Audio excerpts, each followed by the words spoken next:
Hey everyone, welcome back to the Spiritual Social. I'm Lexi, and I have a very special and entertaining reading for you tonight. I'm actually filming at midnight when the veil between reality and fantasy is slightly pierced. So I'm using this really beautiful lunar atmosphere at the moment. The moon is in Libra, by the way, and it happens to fall in my 12th house, which is the house of connection with the divine, unconditional love, seclusion, and creativity. So this is perfect timing for me to do this video for you guys. So I had to wait a little bit. Sorry for those of you that wanted me to bring this sooner. Also, you can see the eyes of the sun here. It's guarding us. So I'm bringing some light work energy into this midnight healing session. Why did I call it a midnight healing session?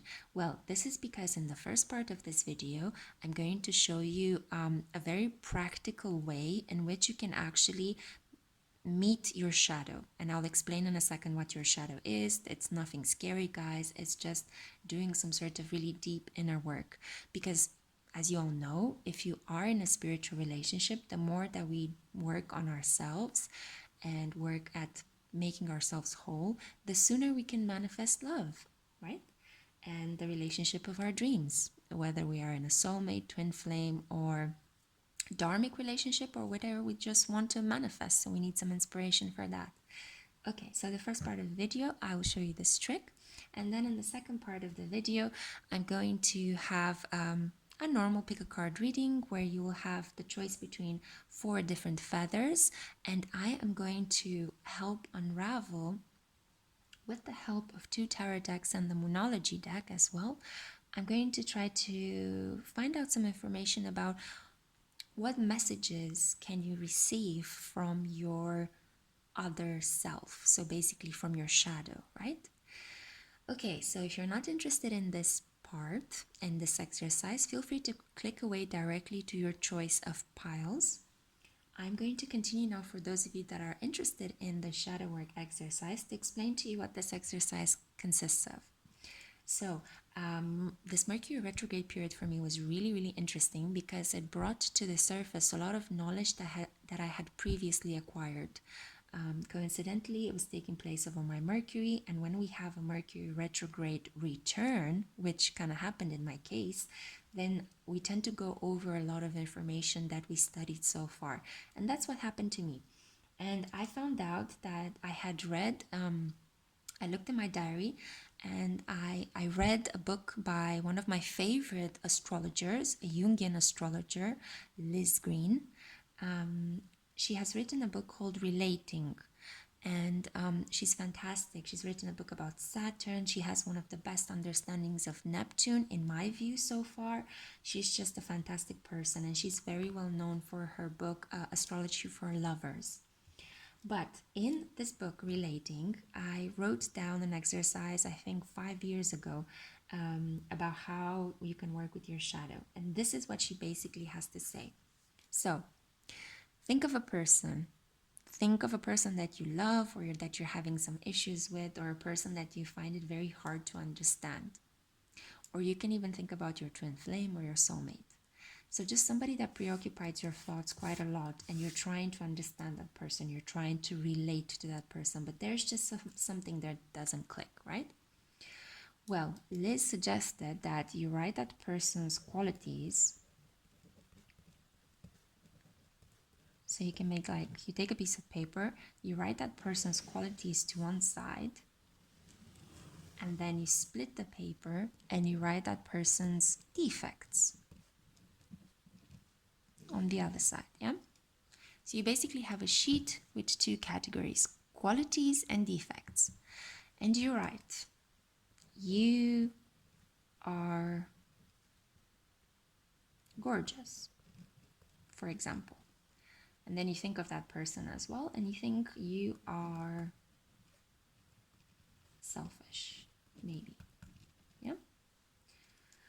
So you do this balancing act. You think about that person's qualities. You are sexy.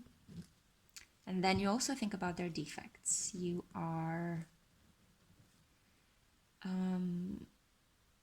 hard to understand, let's say.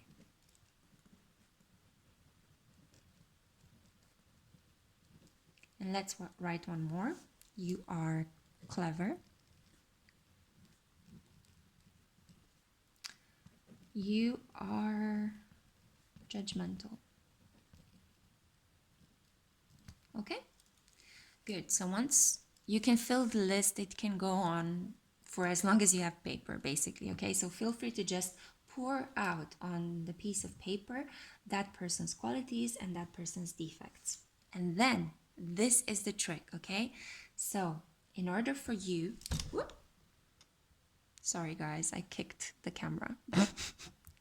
So Liz recommends that in order for you to meet your shadow,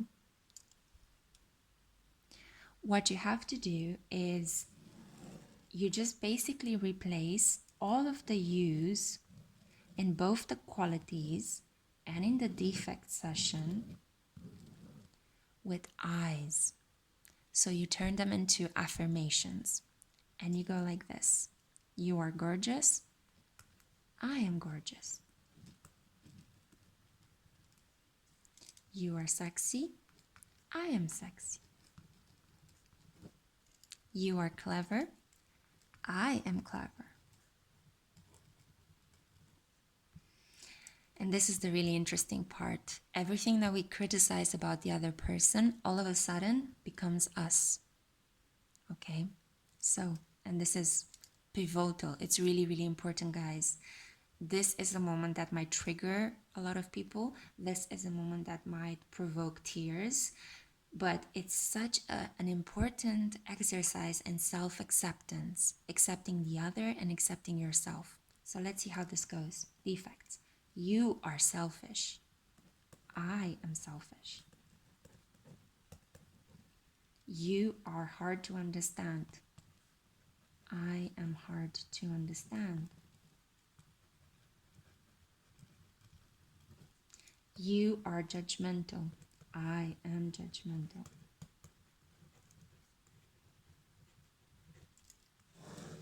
Okay. So then you have the other person's qualities become your qualities. The other person's defects become your defects. And this is how, through the other, we meet our shadow. The shadow is considered, in psychology, it is considered a part of our unconscious mind that seeps into our subconscious from time to time in moments when we are triggered, when we are more emotionally aroused, when somebody says something that makes us act in a certain way that is just not logical. It seems to come out of nowhere and it's highly emotionally charged. The shadow is formed as we are growing up, and as our parents and our teachers and doctors and priests and members of the community, our siblings, our friends, tell us what is good and what is bad.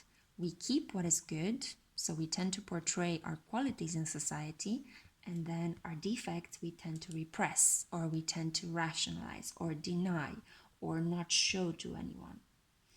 This in itself kind of helps you function to a certain degree according to the requirements of society, but it separates you from yourself. It makes you feel as if you can't be yourself fully in relationships, like you need to hide aspects of yourself. So it's really, really important that as we grow older and we become independent, thinking, critical people, analytical people as well, we figure out what our qualities are and we balance them out with our defects, but we have to acknowledge both sides in order to feel whole. Now, astrologically speaking, and here I'm just going to maybe put this away a little bit, because I want to tell you guys about how astrology kind of sees and understands this aspect. Okay, so astrologically speaking, we have what is called the ascendant, and I'm going to show the ascendant through ace cards. So you can have an ascendant in, the diamonds are usually considered to be earth. Hearts is usually considered to be cups or water. Then you have black hearts, which are usually considered to be, oh sorry, the diamonds is fire. fire, water, earth, and air. Yeah, so you can have an ascendant in fire, an ascendant in water, an ascendant in earth, and an ascendant in air. So it can be Leo, Sagittarius, and Aries, Cancer, Pisces, Scorpio, Virgo, Taurus, Capricorn, or Gemini, Libra, Aquarius. So the ascendant is the way we understand ourselves, how we look, the energy that we instinctively put out immediately into the world, how people perceive us the first time that they meet us, our first impression, and the ways in which we attract opportunities to ourselves. So the ascendant is basically the seat of the I. And it's I am affirmations that tend to reinforce our ascendant. Now, opposite from the ascendant on the other astrological wheel, because you know that the astrological wheel is it's a wheel, so it's round. So we have the ascendant on one side, and then we have the seventh house. And again, the seventh house, I'm going to choose to represent it here with sevens from the playing cards deck. You can also have, you usually, if you have an ascendant in, let's say, a fire sign, then you have your seventh house in its opposite, in an air sign. If you have an ascendant in earth sign, then you have a seventh house in water sign, and vice versa. Basically, our seventh house is the place of the other. Yeah, so from I to the other, from the first house to the seventh house. These are the 2 points on the astrological wheel. So we have the wheel here, and it is divided in first house, seventh house, fourth house, 10th house. And then each of this is divided into smaller houses: second, third, fifth, sixth, eighth, ninth, 11th, and 12th. Yeah, and they each represent something. But the most important houses are the first, the seventh, the fourth, and the 10th. This is because these are foundational houses. So they represent, ironically, the symbol of the cross, right? In Christianity, at least. So these are basically our foundation: ourself, others, or our romantic partner, and our relationship to others, our homes, and our careers, or our public image. And I'm talking now about the first house and the seventh house, and I chose to represent this with aces and the seventh house with sevens. Yeah. So it's really, really important that in order to fully know ourselves and to understand ourselves, we don't only get in touch with our conscious mind and with our ascendant, but we also try to figure out the other. So the energy that sits opposite from us. Let me give you an example. You are an ascendant in Sagittarius, and you are very, by nature, you might be very tall, you might be athletic, you might be very gregarious, very funny. You tend to crack jokes out of everything, even out of inappropriate situations. You crack a joke maybe at funerals. You tend to have this very philosophical understanding of life. You might decorate your bodies with lots of different symbols, and might wear tattoos that represents shamanic journeys that you've traveled on, or whatever philosophy that you might be into at that particular point in time. But you're basically a freedom thinker, freedom lover. You love to have experiences, you love to go through life, and you think that no matter what life throws at you, you can win at it. And you are also incredibly lucky.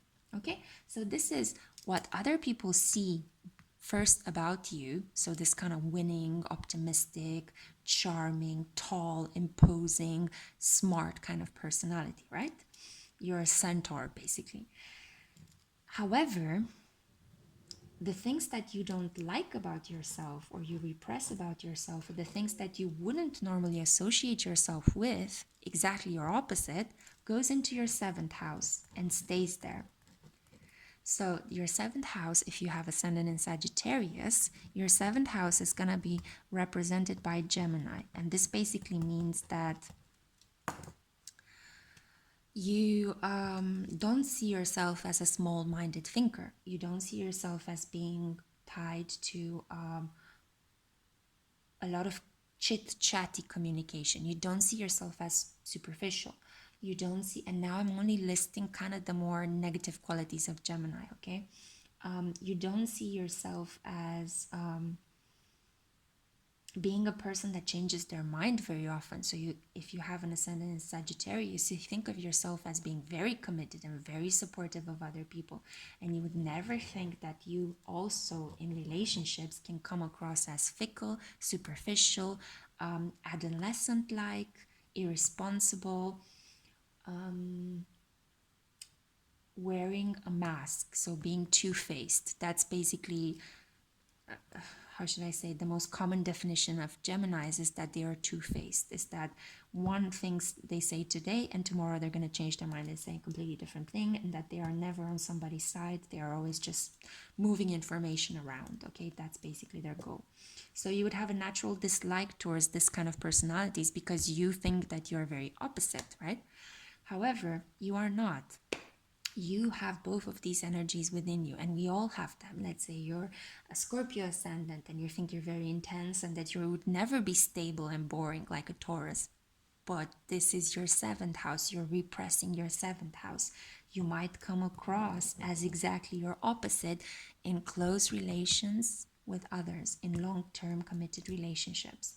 This is why sometimes we might argue with each other, because our partner might perceive us as completely the opposite as who we are, depending on their planets as well. And especially if we have planets, or we choose to be in relationships with people that have planets in Gemini, let's say, if we follow this example of Sagittarius on the ascendant. So people that have their sun, their moon, their ascendant, their Venus, their Mars, in Gemini are going to trigger us massively into this shadow work, into acknowledging the fact that whenever we say you are two-faced,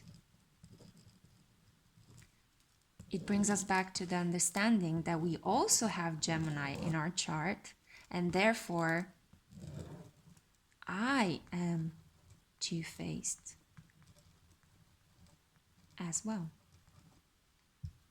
Do you see how this dynamic works? Do you understand now how we can be in one way, we understand ourselves as being in one way, but our partners can understand us completely the opposite of that? And this is the whole point of mirroring, right? That very strong thing that happens between twin flames. In twin flames relationship, usually you both either have the same ascendant or you have a flipped ascendant. So it's even more intense. Let's say one of you has a Sagittarius ascendant and the other one has a Gemini ascendant. So you flip each other. For example, this is something that happens in a famous example with Meghan Markle and Prince Harry. Prince Harry is a Capricorn ascendant and Meghan Markle is a Cancer ascendant, so they have flipped ascendants. So they trigger each other's shadows on an everyday basis, but at the same time there is this attraction between the two of them because how she is, he is. Do you understand what I'm trying to say? I hope this makes sense, guys, because it took me so long to actually figure this out, but once I did it, it helped me get in touch more with my compassionate side. I'm still not fully there yet, guys. Come on, I'm also growing and I'm developing and I'm still making a lot of mistakes in my relationships, but this is a really great starting point to help you understand the other person and to help you understand yourself. And this is basically what shadow work consists of. It's not about invoking dark entities, and it's not about turning the light off or shadow play. That's kind of shadow theater, guys. Shadow work is about pen and paper in hand and thinking through your qualities, your defects, enhancing your analytical skills to try to comprehend who you are as a human being. Okay, guys, so I'm gonna stop here with this exercise. I hope it helped. I'm going to link below Liz Green's book, Relating, which is absolutely great. I mean, it really opened my mind. So if you want to do some more reading and more learning, then you can always go back to her. Okay, so now we have the pick a card reading. Here are your options, my darlings. So you get to choose between, let me see if I can show you all the options. There we go. So you can choose between the white feather, number 1, number 2, the blue feather, number 3, the yellow feather, and number 4, the black feather. Yeah. And this basically means that I'll pull cards for you for each pile, and I'll try to see whatever messages I have coming in based on the tarot cards and the oracle cards regarding your shadow. So, regarding aspects of yourself that you might not be aware of when you're relating with, it could be close family members, but it could also be a romantic partner. Okay? Good, guys. So, if you made your choice, I'm gonna see you at your pile. Hey, my darling pile number 1. This is for those of you that have chosen the white feather. So, let's uncover what healing messages are there for you from your shadow self. So, your shadow self is that part of ourselves that we tend to repress or neglect because we are not comfortable exploring it. And this shadow self gets triggered often in deeply spiritual relationships. It's a side that is asking for us to acknowledge it and integrate it into ourselves so we become whole, so we become stronger as people. So I hope that these messages are fun and entertaining. Please take them like that. And if you don't like anything that I'm saying in this reading, then just feel free to click away, let it slide. This is just a general reading, you guys, okay? So, first of all, I want to see what your feather says. Wow, white eagle. The connection to divine guidance is within you. Okay, so we start off really well. Then we have Keter, the crown, spirituality. So this is a very strong connection to the crown chakra in my view, or the crown of the tree of life. Then we have your hard work is paying off, so Capricorn energy. And we have Virgo, a time to give rather than to take. So this kind of tells me that your shadow self could be Capricorn, so you could have an ascendant in Cancer, or your shadow self could be Virgo, so you could have an ascendant in Pisces. This is just a specific message for those of you that have those ascendants. I feel like I should mention this. I'm also getting Scorpio ascendants, and you could have a Taurus 7th house, yeah? Let's see what other messages we have from the tarot deck. You have the Ace of Cups, the Hanged Man, but I'm flipping over the energy. As you guys know, I don't read reversals. If reversals show up, I am flipping over the energy for you, okay? Again, the Lovers was flipped. The Knight of Wands was flipped, and I turned it around. The World and Eight of Pentacles. I hope you guys can see all the cards. Let me just move it a little bit further. There we go. Okay, so as I mentioned, this could apply more strongly for those of you that have a 7th house in Virgo and a 7th house in Capricorn, or who are Cancer ascendants or Pisces ascendants.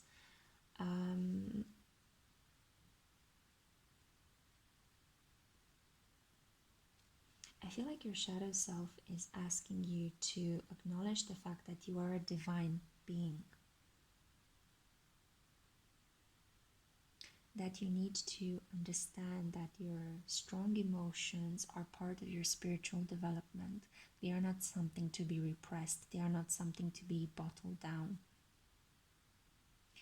Your intuition is something that you shouldn't be afraid of, but it is something that is actually helping levitate you. It helps you connect with the divine.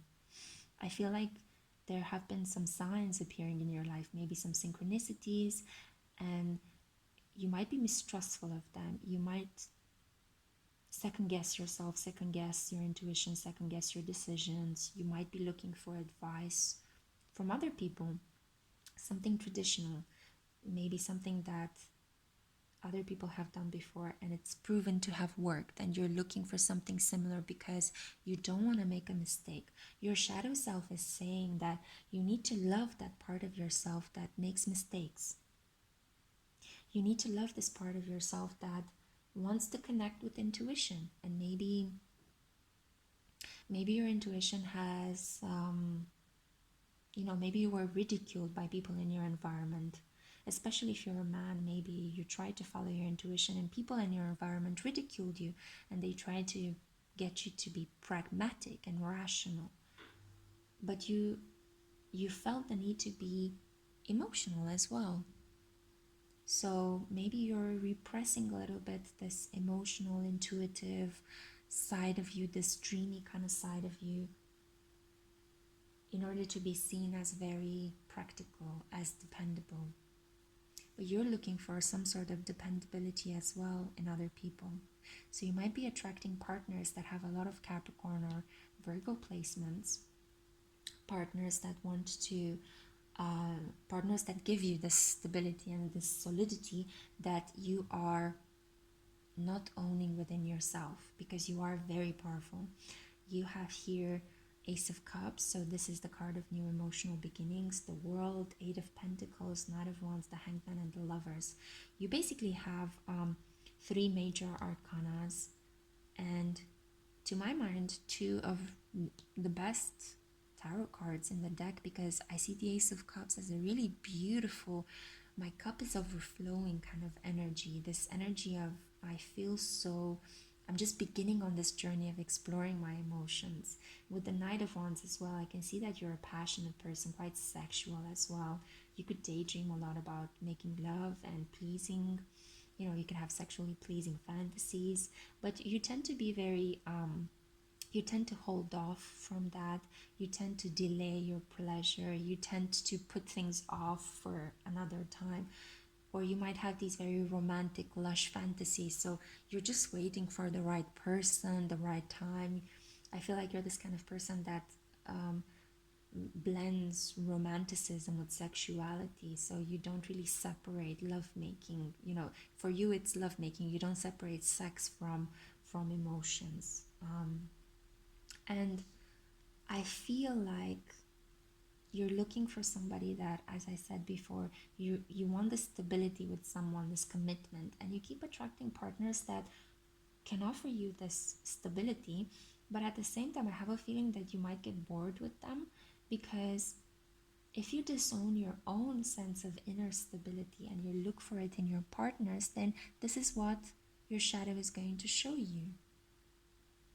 It's going to show you just the stability that you are trying to not contain within yourself. If you were to contain it, then maybe then you would attract partners that are slightly more romantic, that are more sexually explorative, that are more into fantasy, that are more sensual, because I have the feeling that you want somebody like that. You want somebody that is not boring. You want somebody that is more romantic, that is declarative, that is just, you know, wears their heart on the sleeves, and, you know, maybe leaves you little love notes, and maybe somebody, I don't know, I keep finding like, see, some white, small white hair, which is weird because I don't have a white cat. But there could be something here about, yeah, white as well. Maybe you have partners that are older than you with Capricorn energy and white hair. This could be, or you might be an older partner and you attract younger partners, with more like very feminine partners as well, or they're very in touch with their femininity, with their feminine energy. But I feel like, so this is a bit complex, you guys, because I'm trying to interpret from the position of your hidden seventh house. So you are this person that is very emotional, and you're kind of disowning sometimes your stable and strong pragmatic capacities. Either that, or you're too much into them. You're trying to show the world that you're not at all this intuitive, emotional, and highly creative and fertile and sexy individual. You're trying to project your seventh house onto other people. So you're trying to show them that you're hardworking and serious and dependable and pragmatic, and there's nothing romantic and interesting for you to see here. But then there is this lovely, beautiful world inside of you that you tend to delay or put off.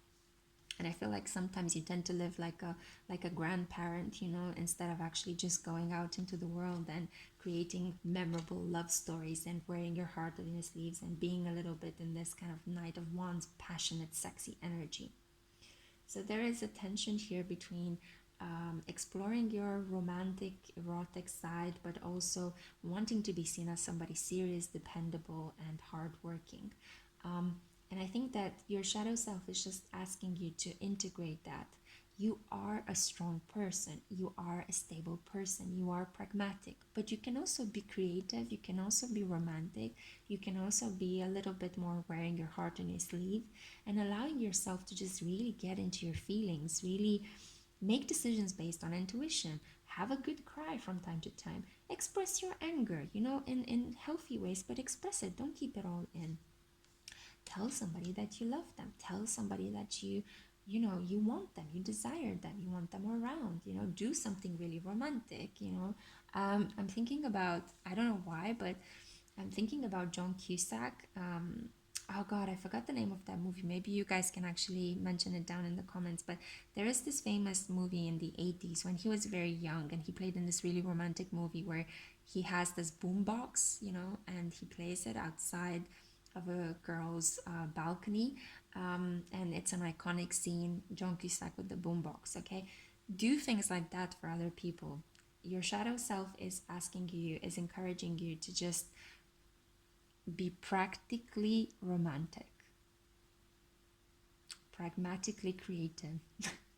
You can blend both of these energies. It doesn't have to be a case of either or. You can be both emotional and sexual and hardworking and responsible. So, trying to disown this part is only going to make you envious or resentful of people that actually manage to blend both of these things. Owning this part is actually going to help you live a very fulfilling life where you can be both spiritually attuned and romantically linked, but also with one foot heavily planted into reality. I hope this makes sense, guys. Maybe this resonated for someone. I'm just gonna say this, but I just had an image of a boat. Are you going on a cruise ship? Do you need to romance somebody on a boat? Maybe just hire a boat in a park and take your lover there. I don't know. I just felt like saying this about boats. Maybe this resonates for a couple of you. If you are an ascendant in Cancer and an ascendant in Pisces, as I saw it from the beginning, you might be drawn towards boats, or you might be drawn towards doing something romantic around boats. I don't know, you guys. You tell me. Oh yeah, or perhaps boats or water could be a fear of yours, because the shadow self is also the place where we stock up all of our fears. So maybe you might be afraid of water, and one way to meet the shadow self is to overcome your fear of water. So you know that when we face a fear, it disappears. So you could start by going to the beach, slowly putting your feet in the water, and taking it step by step, maybe having somebody hold your hand if you're too afraid, maybe going on a boat ride, a controlled kind of in a kind of controlled environment with some people that will make you laugh while you are on the boat so that you don't get completely sick, and they'll distract your attention if it becomes too much for you. So there are ways around it, and you can certainly face your fear, but I feel that perhaps a fear of water and of emotions intuitively, because water represents emotions and our connection to our intuition, could be a massive thing for you in this situation. So fears are just illusions. The moment we face them, they disappear like ghosts. So that would be my advice for you, but feel free to take it as you wish. This has been just a fun and entertaining reading, guys. And I just am telling you what I'm seeing in these cards. Take it or leave it, how you wish. It was a pleasure for me to read for you. Please let me know if this resonated. I am always super happy to read comments from you guys. Yeah, and like it and dislike it. I appreciate you and I love you all. And I'll see you in my next reading. Bye, pile number 1. Hey, pile number 2. This is going to be a reading if you're drawn to the blue feather. So this is a midnight healing session where I'm doing a pick a card reading, trying to uncover what messages your shadow self wants to communicate. The shadow self is a part of ourselves that we usually disown or that we tend to repress because it contains our fears, aspects of ourselves that we were taught to be ashamed of, and things that we just don't identify with, things that we don't like.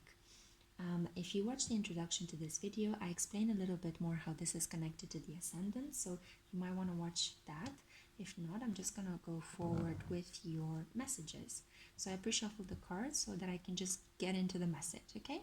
Let's see what your feather says. The divine feather message, sorry. It says parrot. Let go of others' thoughts and opinions. It is time to embrace who you really are. Wow, okay. So let's see what other messages to complement that. Oh my god, this is so fitting. I can't believe it. So you have Aries, and Aries energy is a lot about being yourself, right? So already it fits very well. And then you have Scorpio energy. So right off the bat, I can say you could be an Aries ascendant or a Scorpio ascendant, which will make your seventh house Libra or Taurus. Or you could be the other way around. So because I'm actually speaking from your shadow self's position, this could be your seventh house, Aries and Scorpio. So you could be an ascendant in Libra and an ascendant in Taurus. Take it as it applies. I'll move on now with the reading.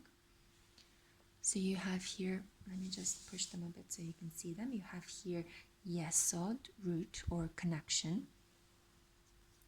And then let's see what the tarot says. You have King of Wands, the Magician, awesome, Aries energy doubled. Ten of Swords, Two of Swords,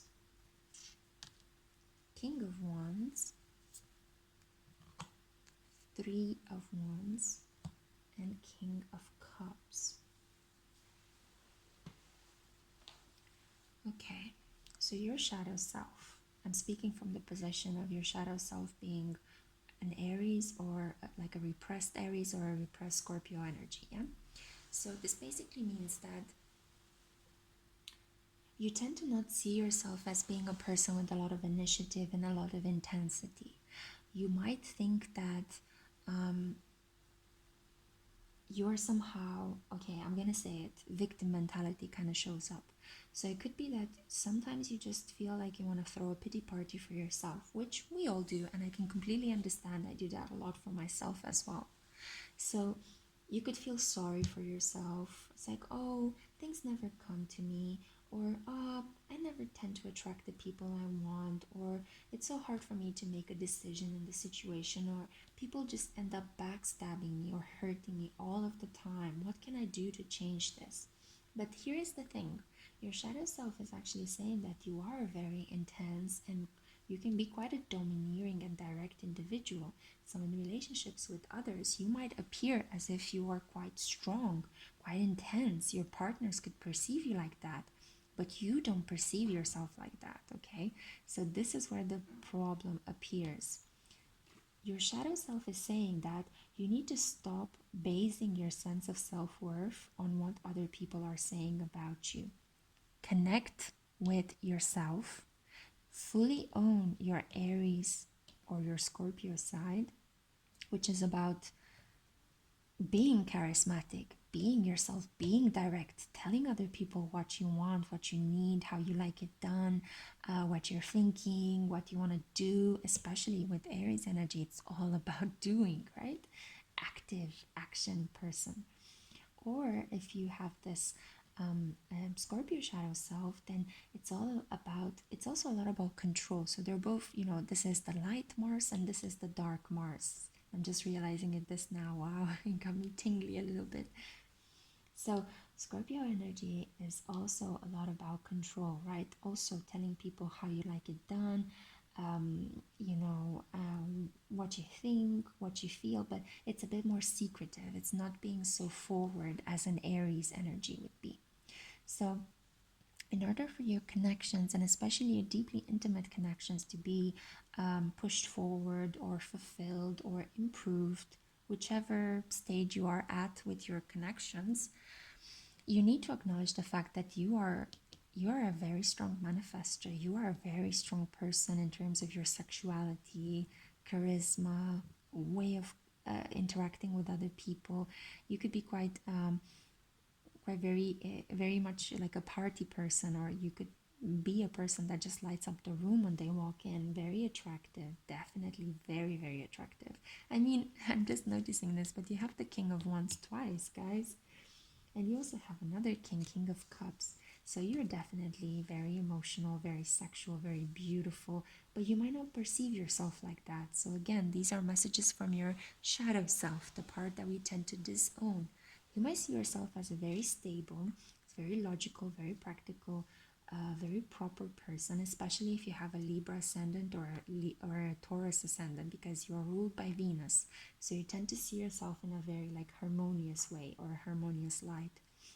And you tend to think that other people are domineering or controlling or aggressive. However, in relations with other people, you might not know that you come across as domineering and aggressive and direct. Okay? And I can tell you this because I have a Libra ascendant, and working through my shadow self has been an exercise in getting in touch with Aries energy, which is about me understanding how I'm being selfish in relationships, when my Libra ascendant actually thought that, well, no, I'm actually very giving in relations and others are taking advantage of me. But at times I realized I was also just taking without giving back, or putting too much pressure on the other person to be in a certain way. So now not allowing them to be themselves because I felt like I couldn't be allowed to be myself. Okay, I hope this makes sense.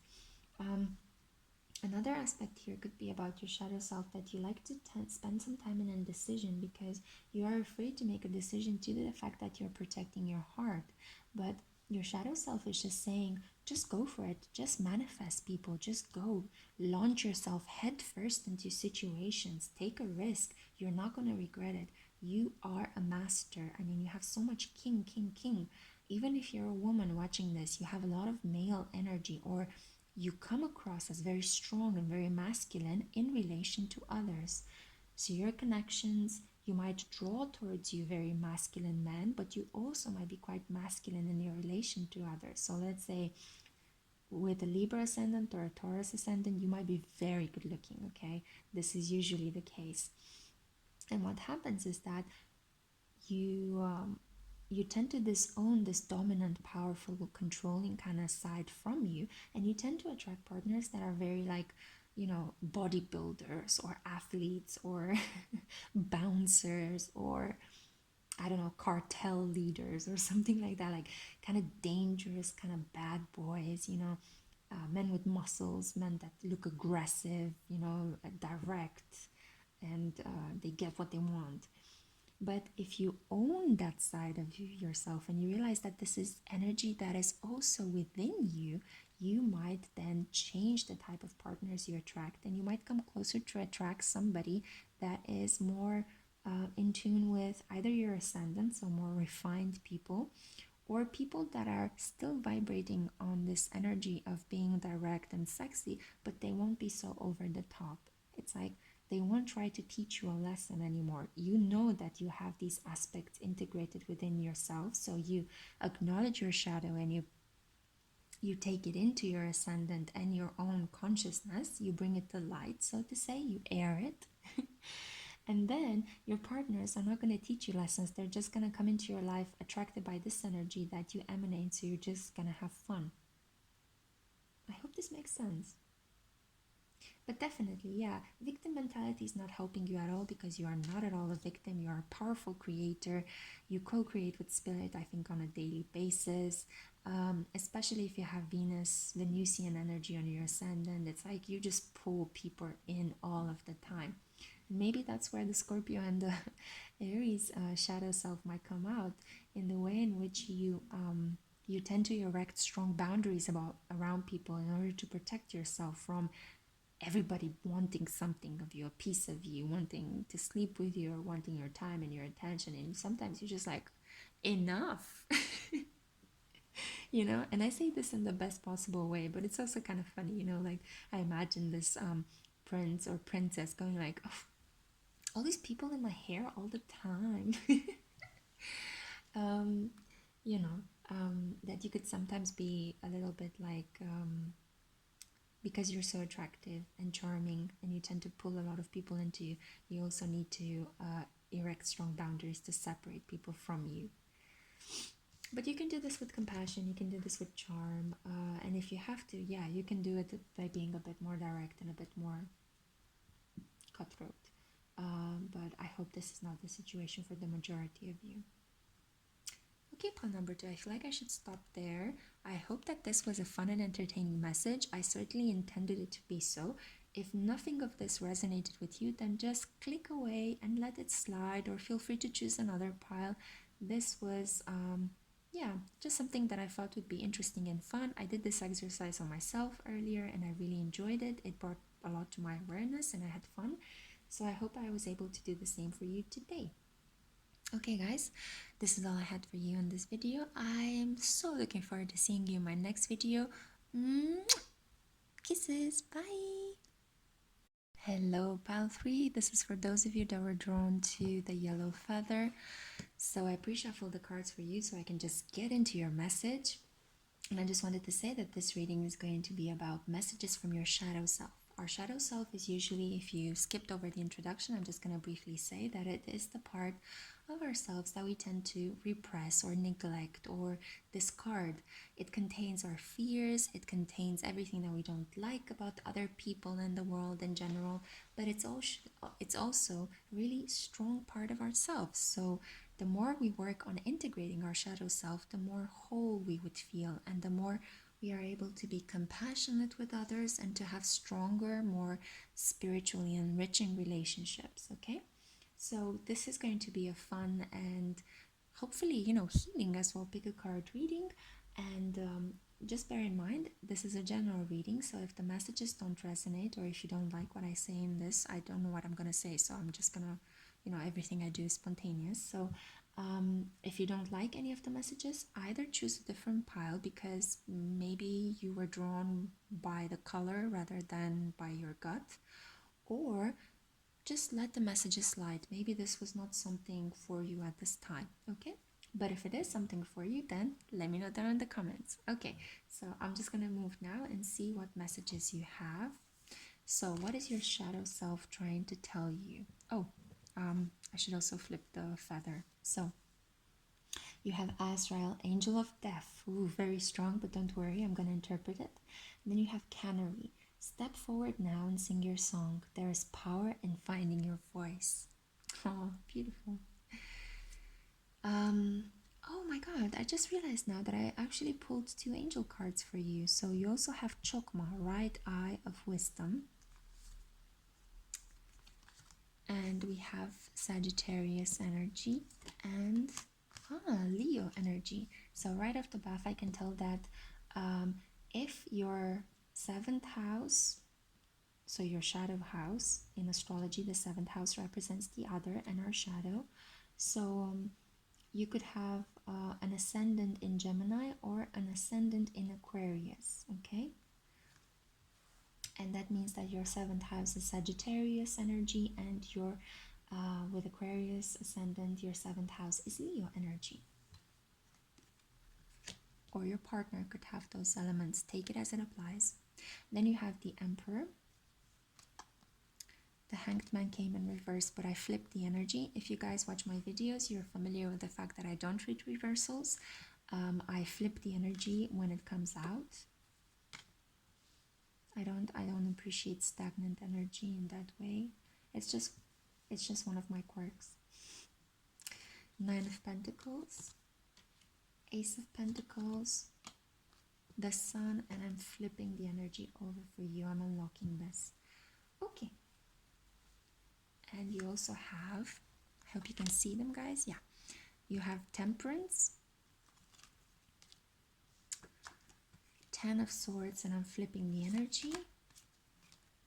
Queen of Pentacles, 5 of Pentacles, and 2 of Pentacles.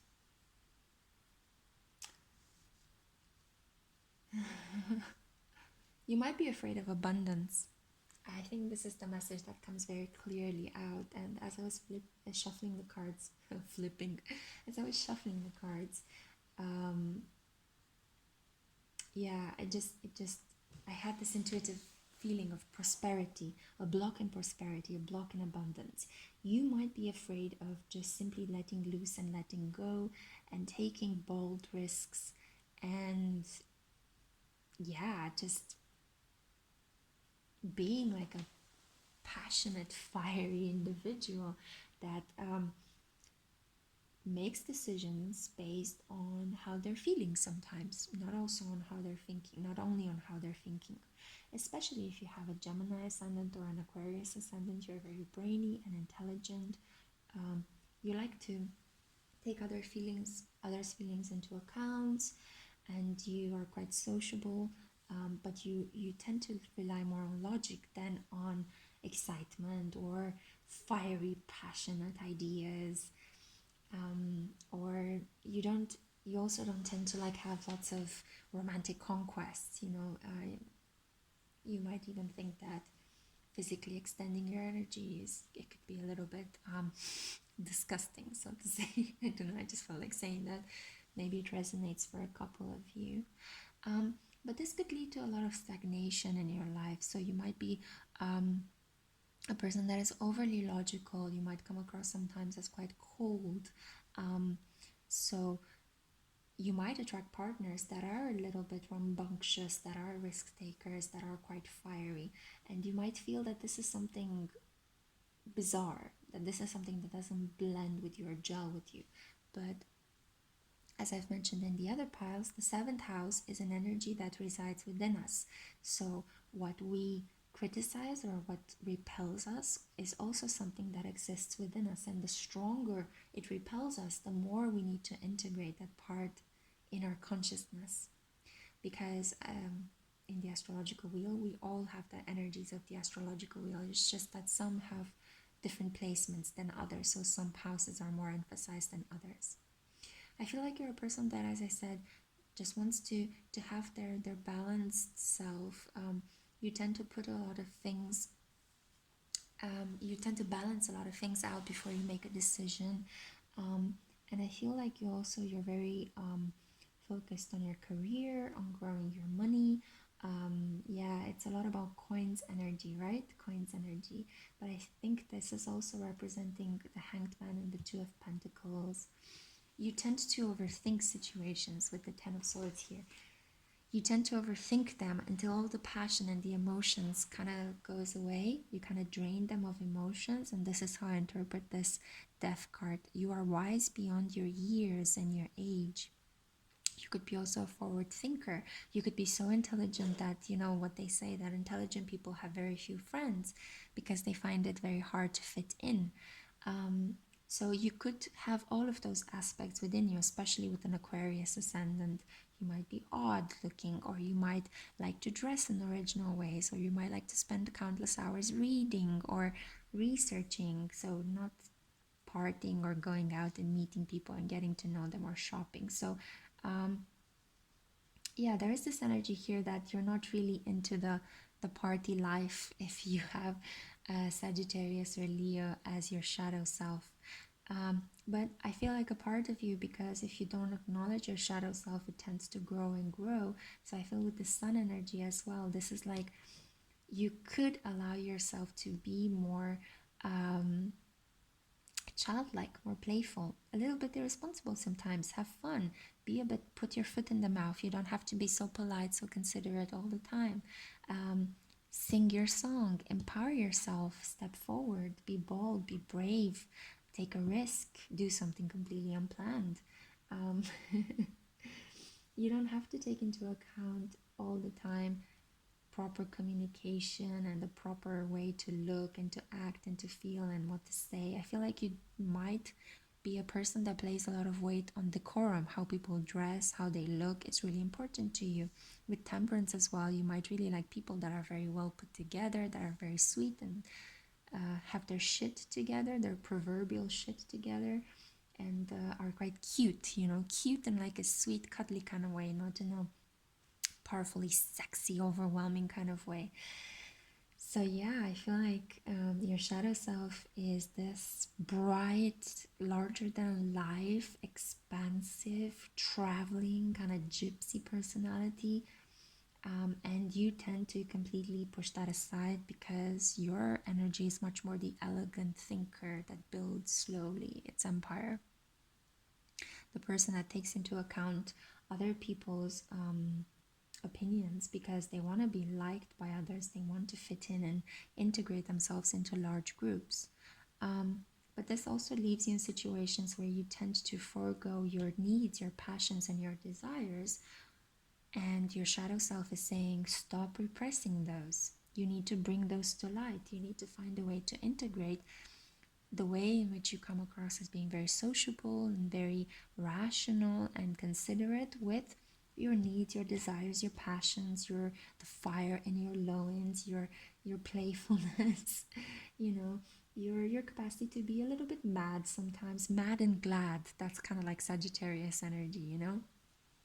Don't be mad, be glad, or don't be sad, be glad.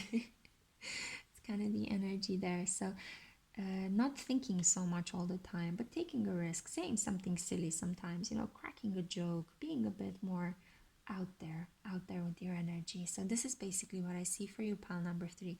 Your shadow self is actually a place of full of light, you know, remarkable, because you would imagine a shadow self to be something dark and creepy, but yours is full of light. I see it as, you know, Canary, Sagittarius energy, Leo energy, and the sun. It's like it's just asking you to stop being so much into your air energy, especially if you have this as your ascendant. Or, as I said, you could be attracting partners like that.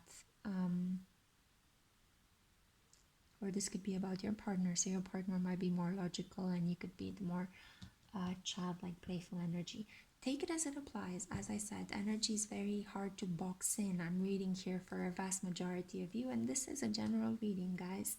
So, yeah, without further ado, I'm gonna wrap this message up. I really hope you enjoyed it. It's always a pleasure to have you on my channel, and I hope to see you in my next pick a card reading. If these messages don't resonate, simply pick another pile or let them slide. Like, share, dislike, comment. I love you guys and I accept you as you are. So until next time, kiss. Hey, pile 4. You are my last pile, and I have to say that I don't feel like my energy is drained. I feel like this midnight healing session is deeply nurturing. So, this is for those of you that were drawn to the black feather. I pre-shuffle the cards so I can just get into your message and see what I can channel or I can express by looking at the tarot and oracle cards about what your shadow self is trying to say to you. If you skipped over the introduction, although I highly recommend watching it, especially if you are in a soulmate or twin flame relationships, I talk about how you can meet your shadow self and I offer a practical exercise on what you can do to actually work on your shadow self.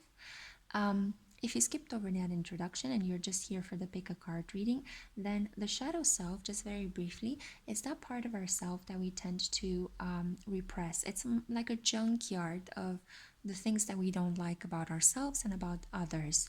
And they are connected. So our energy and other people's energy are always connected.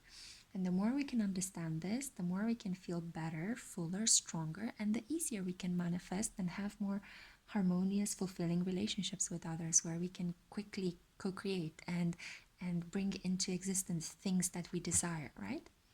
So I hope that this exercise is going to be like, sorry, not this exercise, but this reading is going to be maybe an exercise in you know, healing that part of yourself, or just a fun reading where you get to uncover something new about yourself. I certainly intend it like this. If the messages don't resonate, bear in mind it's a general reading, so just let them slide, or feel free to choose another pile because you might have chosen with your eyes instead of your spirit or your gut. Okay, so let's uncover what your shadow self has to say so we can figure out as well how to fortify it, how to make it stronger. Yeah, how to, not in a way, not to make it stronger in the sense of enlarging it, but how we can, yeah, how we can help your shadow self find a voice so that you can then feel whole and more I wouldn't say complete, because I think you already are complete. We all are already complete and beautiful when we come into this world. But it's more about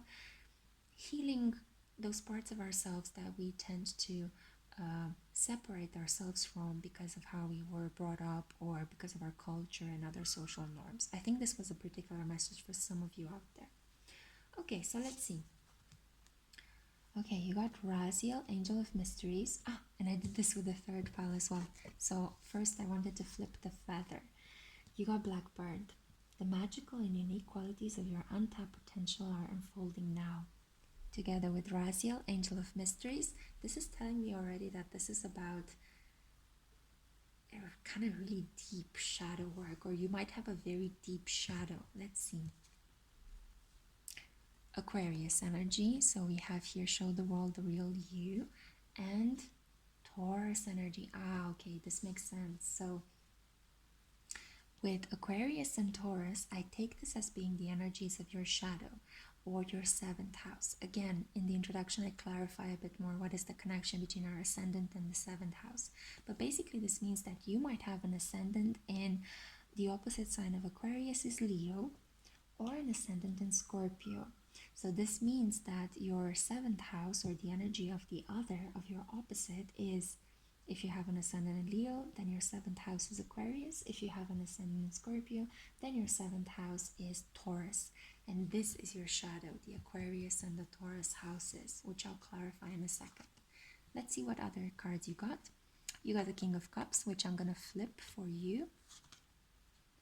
Okay, you got the Five of Pentacles, which I'm going to flip for you again. As you guys know, I don't like to read reversals, so what I do is I accept the energy as it comes in, but then I flip it for you so that I can help you manifest.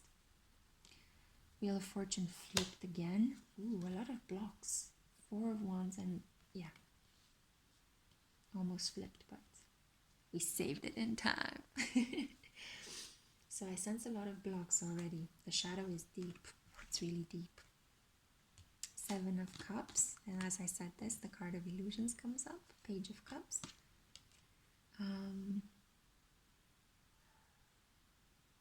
Nine of Pentacles. It took me a while to actually figure out why is the Nine of Pentacles here. Seven of Cups, Page of Cups, Nine of Pentacles, Queen of Wands. I don't know why, but this nine. Oh, okay, you are resisting a completion. Aha, okay.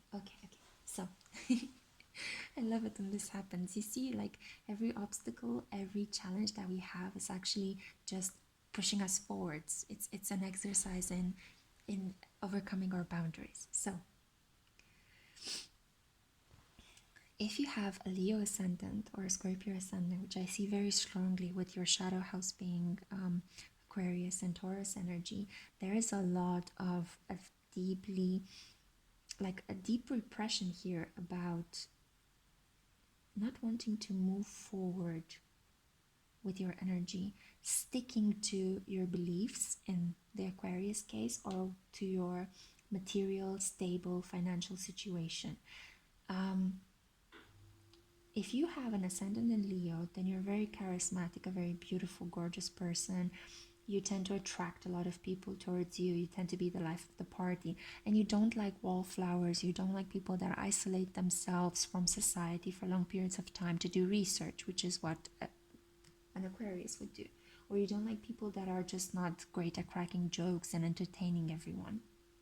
But this energy also resides in you. So if your seventh house is an Aquarius, then you also tend to be quite cold, quite aloof. If people might say something that hurt your pride, you might cut them off instantly. And then people might wonder, how can somebody so warm when you first meet them be so cold in relationships, you know? So that would be your shadow in that case. Or the shadow of your partner. Take it as it applies.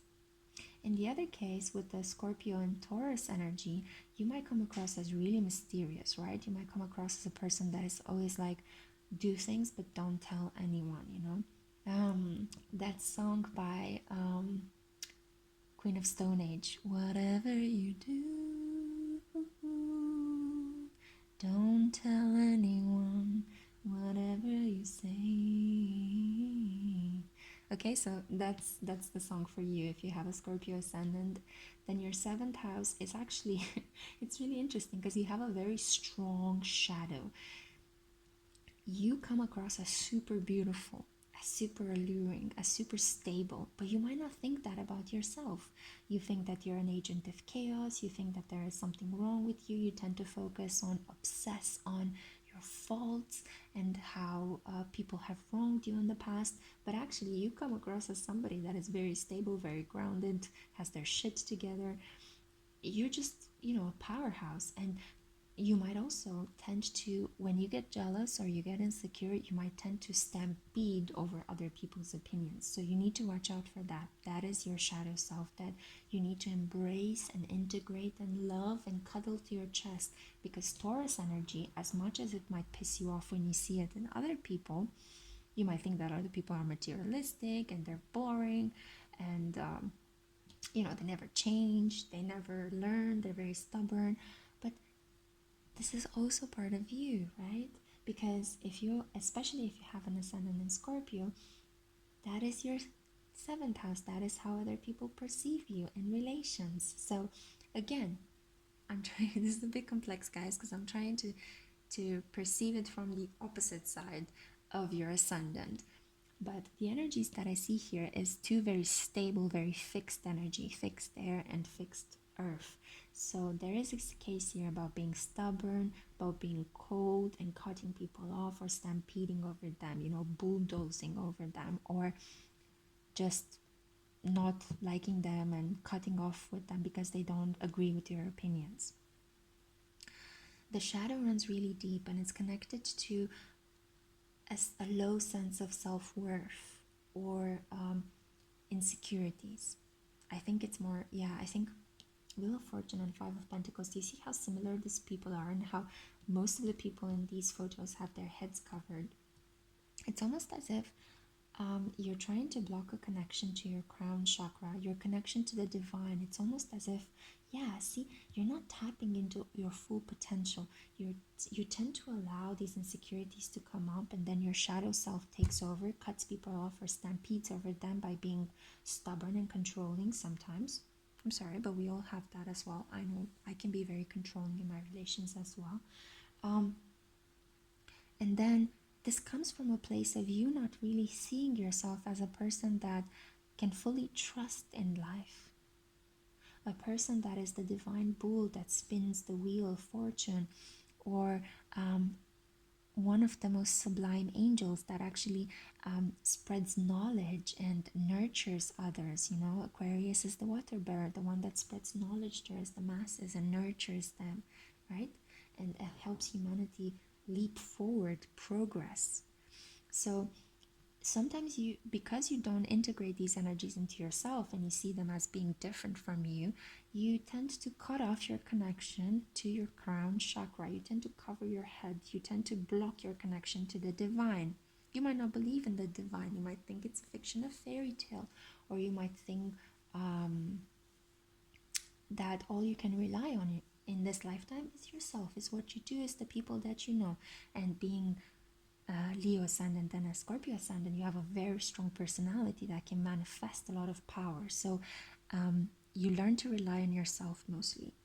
But I see here that the more you integrate your shadow self, the more trusting you will become, and the more you'll be able to materialize wealth, and the more you'll be able to just be this completely unique and original individual. You can tap fully into your potential and stop being a mystery to yourself. And do you see that you have so many angels here that are trying to just get you? And also like fish energy, again, spirituality, Page of Cups, Pisces energy. Believe in the unknown. Learn to love the unknown, because the unknown is part of you. You are a person that can, as I said, comes across as very stable, quite emotional as well, with the Knight of Cups and the Page of Cups. You're a person that is very self-sufficient. Queen of Wands, I mean, dude, come on. You're like a badass, honestly, like at the top of your game, especially if you're a woman and I kind of see you with this energy, like very stable spiritually, very grounded, but at the same time, like holding your staff, proclaiming this is my ground. So you're very, very strong, very beautiful, very sexy, very charismatic, boss energy. This whole reading reeks of boss energy, okay? You are a boss. But the thing is, you have to understand that you can trust the universe, that you can co create, and thereby you not only become a boss, you become a boss on earth linked to the divine high above. You are a creator, a manifester on earth, and you co create with spirit wonders beyond what your mind can think in the spot. You surprise yourself if you connect with that. So your shadow self is asking you to be more trusting, to be more, to not cut people off, to give them a second chance, to listen to other people when they try to give you constructive criticism, because they might just want to help you connect with your spiritual side. Maybe sometimes you need somebody to humble you a little bit, you know.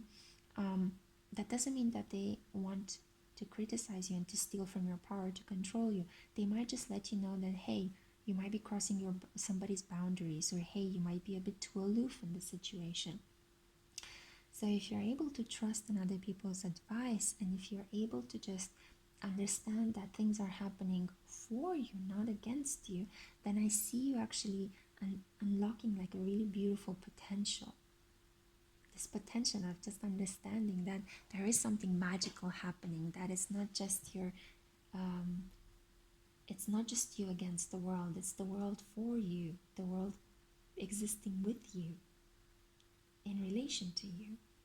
So it's letting go of illusions. I feel like illusions of grandeur, illusions of, as I said, you against the world, letting go of this mentality that, you know, you could be betrayed, or that you are not enough, or that, you know, some people are not worthy of your time. No, you're a beautiful light, you're very powerful, everybody's worthy of your time.